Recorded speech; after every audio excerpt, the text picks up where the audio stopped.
Qurbonlikni so'yingda hech kimga bermang. O'zingiz pishirib yeng.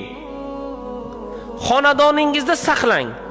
O'g'lingiz, qizingiz, keliningizga bo'lib bering, begonaga bermang. Bo'ladimi? Bo'ladi. İmkoniyatimiz bemalolroq.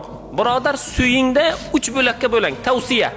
Bir bo'lagini zaxira qiling, bir bo'lagini pishirib yeng, bir bo'lagini xom holatda qo'shnilarga tarqating.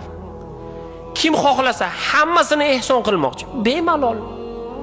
Kim xohlasa hammasini pishirib bermoqchi, bemalol. Kim xohlasa yarmini pishirib berib, yarmini xonadoniga zaxira qilmoqchi, bemalol birodar. Maqsad nima? Maqsad so'ysangiz bo'ldi. Qonini oqsangiz bo'ldi. Undan u yog'ini o'zingiz bilasiz inshaalloh. Bugun qurbonlikka bel bog'laylik bugun. Qurbonlikni baquvvatini